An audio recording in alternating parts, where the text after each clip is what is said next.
I have an ability to talk to anyone without any loss of confidence and without losing anything to actually talk about. And it's because of a certain storytelling skill that I use that makes it so that my conversations last so much longer. So now, when you're trying to talk to people, you're trying to do two things. You're trying to actually talk, and then you're trying to ask questions. What you want to do is get the other person talking a lot more. But when you have to talk, you also have to make it engaging. So I'm not going to talk about the listening part because I do think that is extremely important. But what I'm going to talk about is your ability to storytell, your ability to convey yourself to the other person in a way where they feel engaged. They don't feel like you're just throwing out words at them. They don't feel like, oh yeah, he's not confident. He doesn't believe in what he says. You make it feel like, oh shoot, this is something I want to listen to. This is so insane. That's like, why don't I always listen to this guy? Why don't I have this guy as my friend? That's how you build friends fast. So firstly, you're gonna ask them a lot of questions. You ask them questions related to what they like. Now, if you're talking to a new person, ask them something about current events or an opinion on something. You'll see which way they kind of veer towards.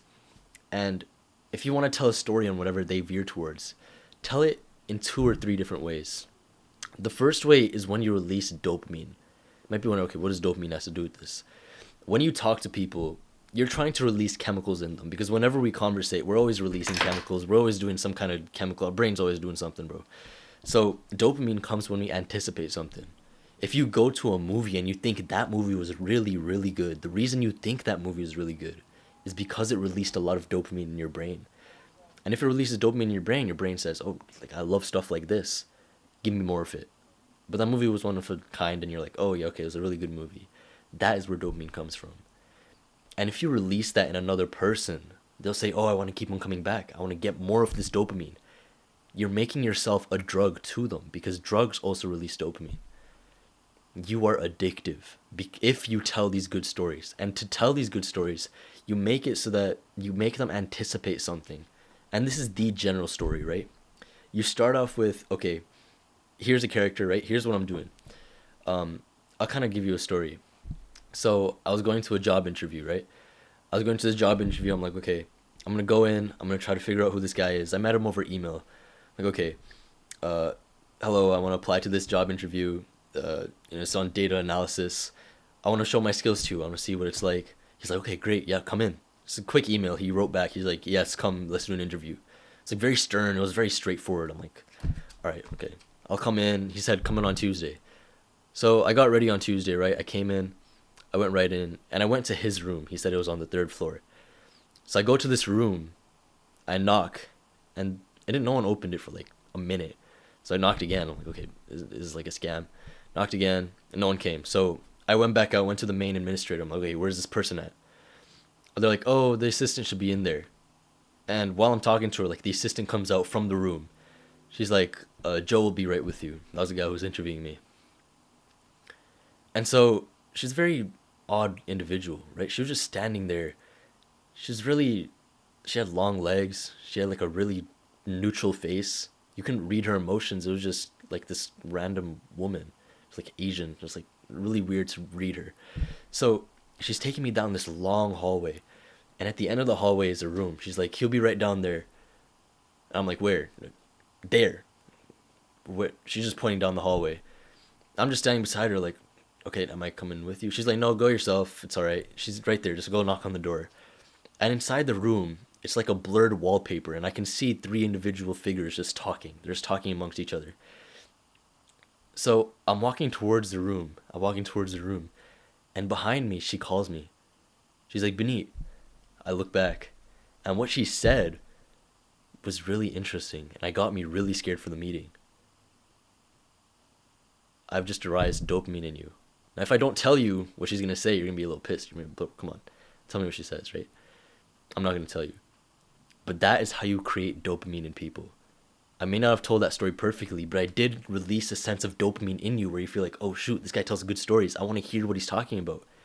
I extended that a little too much, but the idea is that you're trying to get them to think, what's going to happen next? What is he doing?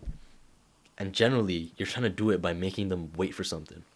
Now, the next part is oxytocin.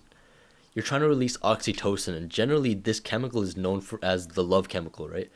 If I'm in love with you, because I love you, We both have oxytocin in our brains. It's just going around, it's in our bloodstream. It makes us feel like we can trust the other person. We can trust them with whatever we want to. We can tell them whatever we want to without fear of understanding that they might take that and go tell someone else.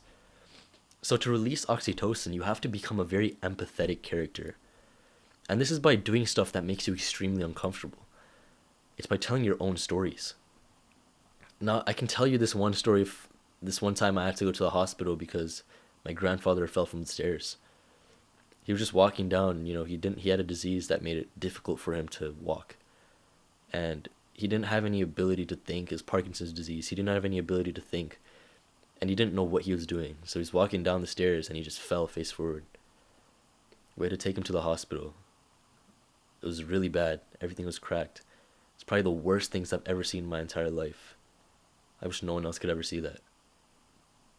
And now you feel like you can kind of trust me. Because I just told you something that you never expected me to tell. And the way I told it as well. Notice how I turned down my tone. I made it so that I'm quieter. And if I speak a little loudly, I'm just getting a point across, right? That's how I usually talk, just get a point across. But if you want to build oxytocin in someone, tell these personal stories. Tell them something that makes them feel like I can trust you. You are telling me stuff I would never expect from anyone. That means I can tell you something you would never expect from me.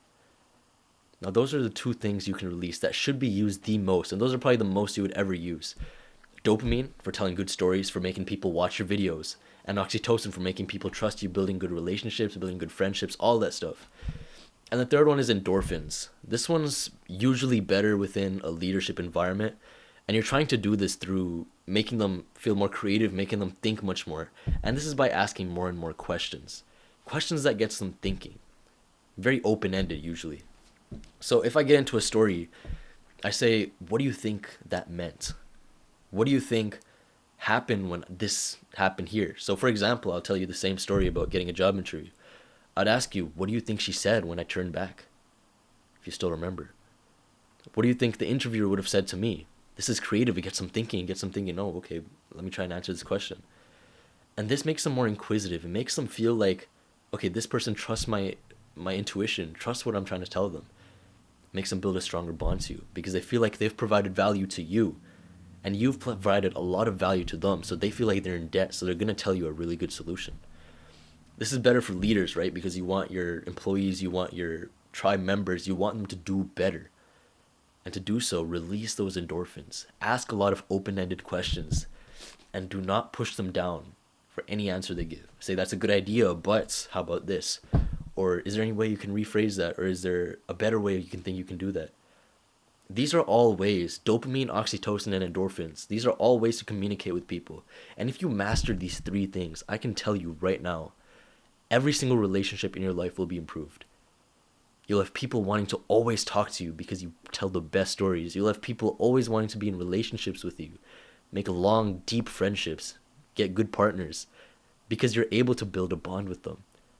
And you're able to lead a large group of people through creative thinking, through inquisition, through the ability of getting others to think. Master these three things and you'll figure everything out. And the next thing is asking questions. Well, that's a different video, so I'll tell you after.